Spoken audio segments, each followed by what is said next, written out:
This is part 4 of my series on my N-gauge model railway project.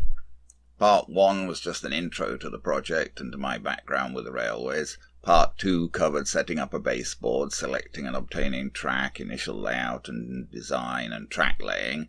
Part 3 covered some initial scenic items up to the creation of my first country station, with a bit more personal background related to that. This part will cover more scenic construction, including making a tunnel from styrene sheet foam and assembling ratio and Metcalfe kits for scenic items.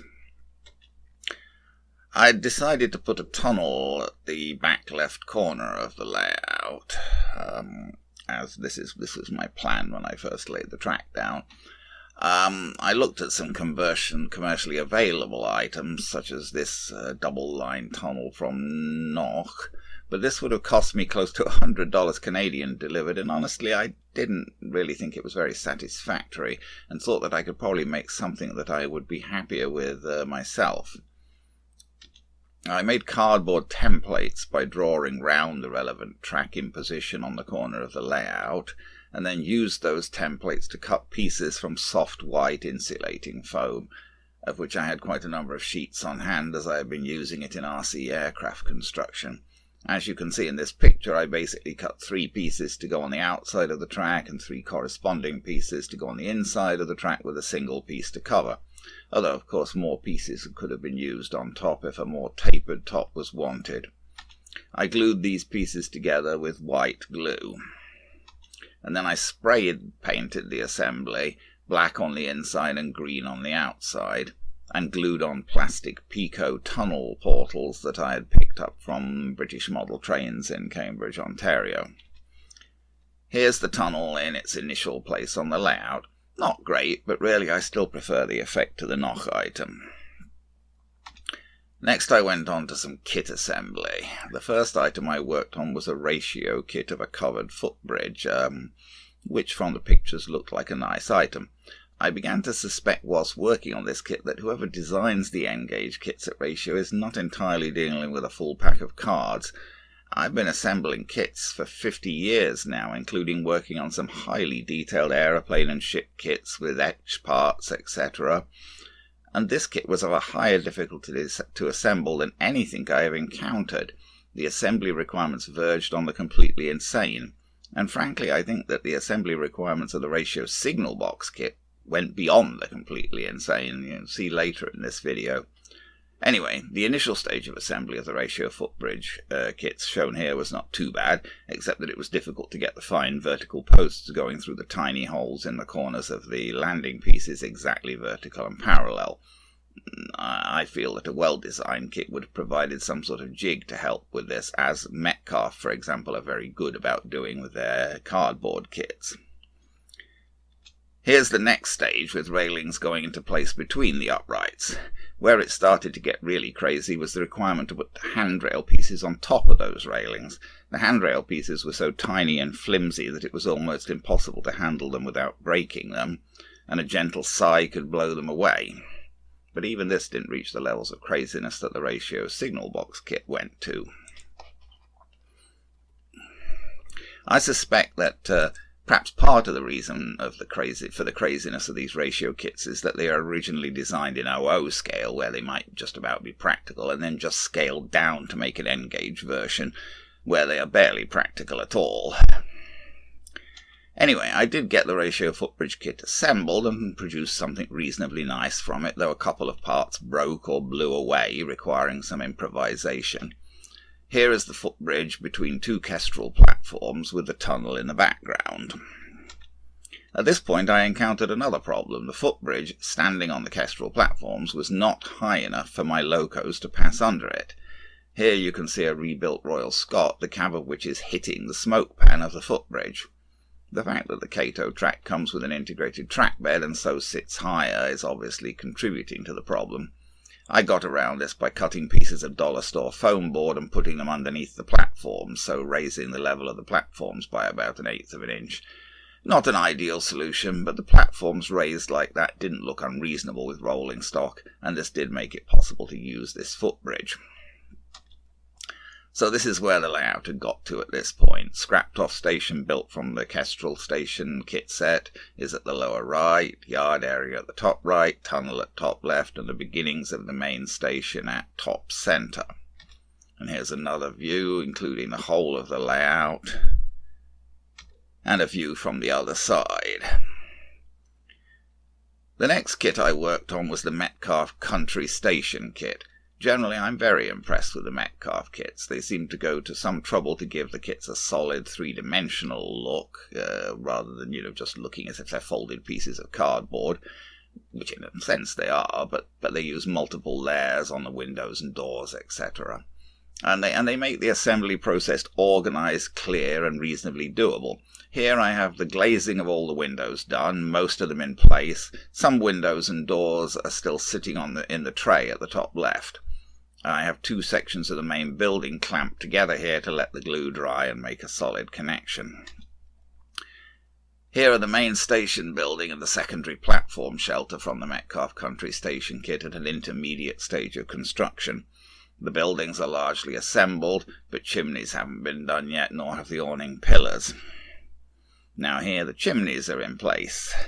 Rolling the chimney pots from tiny little strips of coloured paper was perhaps the most difficult part of assembling this kit. Here are the Metcalfe buildings being tried on the Kestrel platforms on the main station, although there are still some parts missing from the buildings. I have attached an extra piece of pink half-inch foam insulation, suitably painted dark, to the edge of the layout board to support the station building, as the platform ended up too close to the edge to get any station building to work really any other way. Here's another view. You can clearly see the foam board underneath the platforms to raise them here, and the extra piece of foam that I've fixed on to support the station building. Standing in the station is a train with a rebuilt Royal Scot pulling 3 carriages. Here are the parts of the Metcalfe Country Station kit getting their final bits. The windowsills and awning pillars have been put onto the buildings, and the little step and ramp assembly has been built. And here are the finished pieces in place on the main station, though I later moved the platform shelter piece to the third way station, at least temporarily. I have more Metcalfe building kits on the way from the UK. Here you can see how a simple straight platform with ramps can be assembled from the Metcalfe stone platform kit. This is obviously looking at the underside of the platform with the braces. I made this platform for my third way station, and here is the platform in place as the way station with the platform shelter building from the Metcalfe Country Station kit. And here's another view of that station now with station signs. I called it Bilsden Holt after the small village of Bilsden just outside the east of Leicester where I grew up. Bilsden never actually had a railway station of any kind, but I like the name. Bilsden was better known than it might have been given its size, because there was a hill with a small copse adjacent known as Bilsden Coplow, and since the surrounding country is extremely flat, this could be seen from many miles away and was something of a local landmark. Now here is the ratio signal box kit, built as well as I could manage it. This was the one that just seemed to reach the completely insane from my point of view. The etched brass window frames and the etched brass railings on the outside walkway were extremely tricky, but the part that went completely beyond my skills was the steps. You were supposed to assemble these by gluing each individual step in place between 2 stringers, with no help at all in the way of a jig or locating grooves or whatever. The individual steps were just tiny, tiny flat pieces of plastic, almost impossible to handle even in tweezers. I'm afraid my result from assembling those steps was not anything that a tiny engaged person would actually want to try to climb up. I can only hope that the steps basically can't be seen. The little red things at the front in front of the box are fire buckets on a railing. The instructions said to fabricate handles for those from fine wire, not provided. I did not attempt to do so. Here's the ratio signal box in place on the layout near Bilsden Holt. Fortunately, you can't really see the steps unless you sort of peer at just the right angle. The fire buckets are now attached to the wall under the staircase. If you look under the staircase there, you can see that railing with the fire buckets on. Here's another ratio kit, the Loco Servicing Depot. This one wasn't quite as insane as the signal box, but it still presented its difficulties. They provided some fishing line, presumably to use for the crane cable, but it doesn't work too well as it's too rigid and doesn't really hang. Again, you had to fabricate your own handle for the bucket, though this one was considerably larger, making it more feasible. The part of this kit that I really failed on was the gas lamp. I stuck the piece representing the glass of the lamp to the top of the standard, and it looked okay. But when I went to stick on the next pieces, the glass piece fell off, presumably because it was made of something that the plastic glue I was using couldn't stick. It was a different type of plastic, I guess, and it just didn't stick. And when I went to pick it up from the working mat, being tapered in shape and about 1.5 millimeters high, it just popped out of my finger and thumb and disappeared. Without that piece trying to make the lamp seem hopeless, so I just gave up and had the depot without a lamp. After some weathering, the result doesn't look too bad. And by the way, my kit didn't include any pieces for the cross supports on the water boiler, although the instructions told you to put them on. So I had to cobble those together out of styrene rod, not super successfully, I guess. In hindsight, I could have done a better job. All in all, the bottom line is that I'm not very happy with the ratio kits. Some of the assembly requirements in Engage seem ridiculous, and some parts seem to be missing from some of the kits in my case. There's some good stuff there, and yes, with enough skill, fine-looking things can be assembled. But based on my experience, expect difficulties and possibly missing parts. And here's the ratio servicing depot in a place in my yard area at the top left, although it's hardly much of a close-up, so I guess you can't see it too well. But anyway, that's it in place next to a Loco.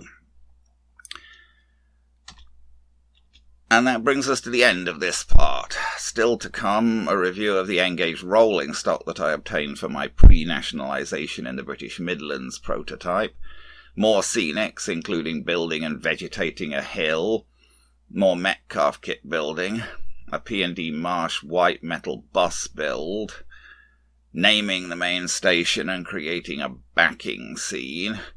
Installing and weathering a Kato motorised turntable in the yard area, and some operational considerations resulting in the addition of more sidings.